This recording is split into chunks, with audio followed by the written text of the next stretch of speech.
Renungan Harian Katolik, Selasa 16 Agustus 2022. Jangan sombong menjadi Allah atas diri sendiri.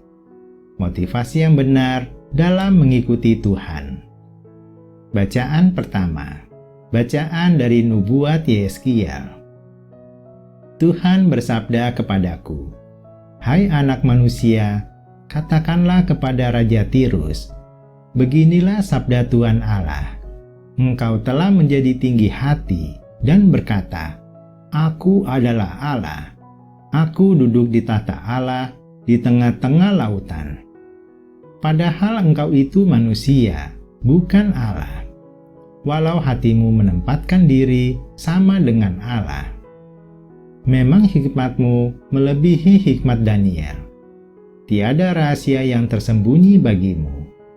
Dengan hikmat dan pengertianmu, engkau memperoleh kekayaan.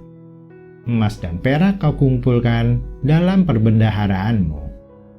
Karena engkau sangat pandai berdagang, engkau memperbanyak kekayaanmu. Dan karena itu, engkau jadi sombong. Oleh karena itu, beginilah sabda Tuhan Allah.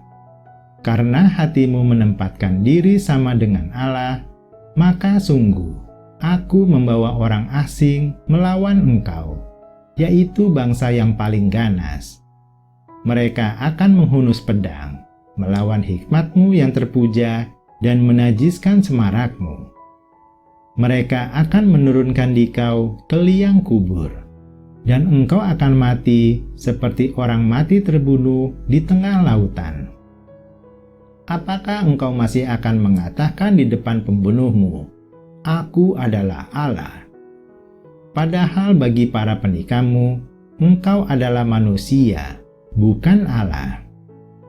Engkau akan mati seperti orang tak bersunat, dibunuh oleh orang asing, sebab akulah yang mengatakannya. Demikianlah sabda Tuhan, syukur kepada Allah. Bacaan Injil. Inilah Injil suci menurut Matius. Yesus bersabda kepada murid-muridnya, Aku berkata kepadamu, sungguh sukar sekali bagi orang kaya untuk masuk ke dalam kerajaan surga. Sekali lagi aku berkata kepadamu, lebih mudah seekor unta masuk melalui lubang jarum daripada seorang kaya masuk ke dalam kerajaan surga. Mendengar itu, gemparlah para murid dan berkata, Jika demikian, siapakah yang dapat diselamatkan? Yesus memandang mereka dan berkata, Bagi manusia, hal ini tidak mungkin, tetapi bagi Allah, segala sesuatu mungkin. Lalu Petrus berkata kepada Yesus, Kami ini telah meninggalkan segala sesuatu dan mengikuti Engkau. Jadi apakah yang akan kami peroleh? Kata Yesus kepada mereka, Aku berkata kepadamu, sungguh pada waktu penciptaan kembali, apabila anak manusia bersemayam di tata kemuliaannya, kalian yang telah mengikuti aku akan duduk juga di atas 12 tahta untuk menghakimi ke-12 suku Israel.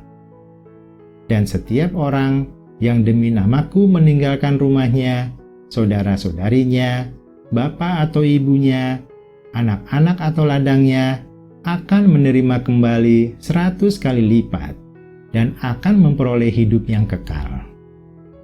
Tetapi banyak orang yang terdahulu akan menjadi yang terakhir, dan yang terakhir akan menjadi yang terdahulu. Demikianlah sabda Tuhan. Terpujilah Kristus.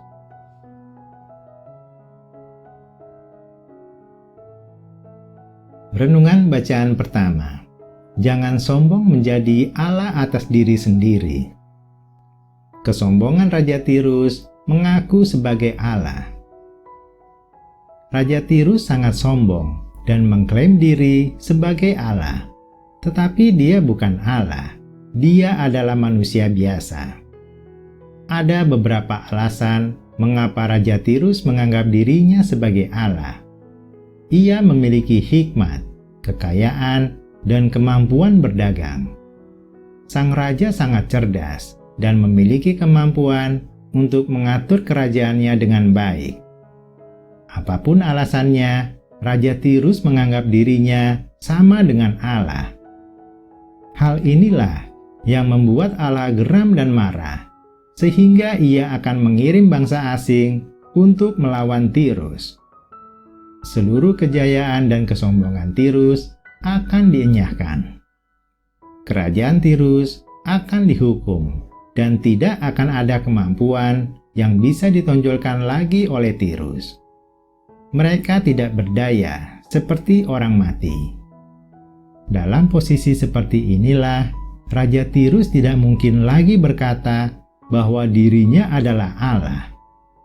Dalam hal ini, Raja Tirus akan dipermalukan. Allah yang disembah oleh orang Israel adalah Allah yang berkuasa, bahkan atas Tirus yang dianggap perkasa. Hati-hati atas godaan dosa kesombongan. Kita harus hati-hati atas godaan dosa kesombongan yang datangnya dari kehebatan kita. Misalnya sombong karena menjadi predikat lulusan terbaik, kedudukan tinggi, dan masih banyak predikat bergengsi lainnya yang dapat mendatangkan pujian yang memabukkan. Bila kita mengizinkan pribadi kita haus pujian orang lain, berhati-hatilah, hukuman sudah menanti di ambang pintu. Apakah kita menjadi Allah atas diri sendiri? Kadang-kadang kita pun berlaku seperti Allah atas hidup kita sendiri. Menjadi Allah berarti menentukan sendiri apa yang layak kita lakukan, menentukan sendiri apa yang benar dan salah. Di hadapan Allah yang berdaulat penuh, hal ini adalah dosa dan merupakan pemberontakan terhadap dirinya. Marilah kita mawas diri.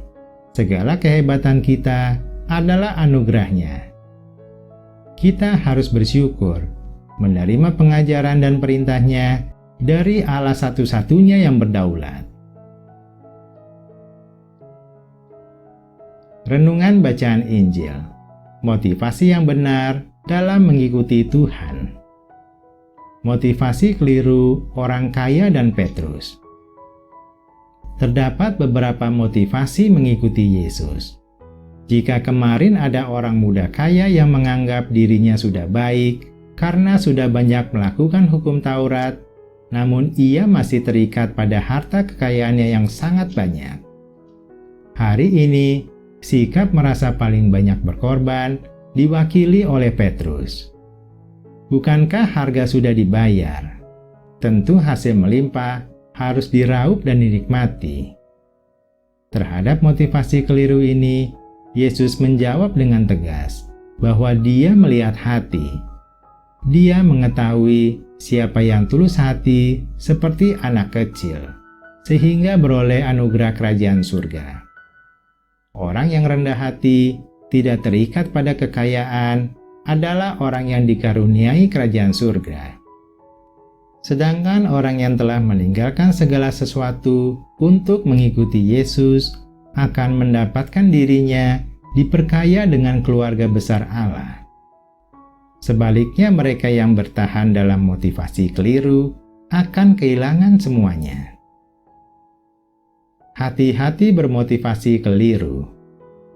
Gereja banyak berisikan orang-orang yang bermotivasi keliru dalam mengikuti Yesus. Yang dicari bukan kemuliaan Tuhan, tetapi nama, kehormatan, dan keuntungan pribadi. Hal itu juga terjadi di masyarakat, di lingkungan sosial pertemanan, dan dalam hal memberi sumbangan. Tuhan mengenal hati setiap anaknya. Hanya mereka yang tulus di hadapannya akan menerima kasih karunia, menikmati kerajaan surga. Hendaklah kita selalu menjaga motivasi diri, tetap murni dalam mengikuti Tuhan. Marilah kita berdoa. Ya Tuhan, Kami akan selalu menjaga motivasi diri tetap murni dalam mengikutimu. Semua yang kami lakukan adalah demi kemuliaan nama-Mu. Kami percaya Engkau melihat ketulusan hati kami dan memelihara kami, anak-anak-Mu yang baik, yang menjaga kemurnian hatinya. Amin.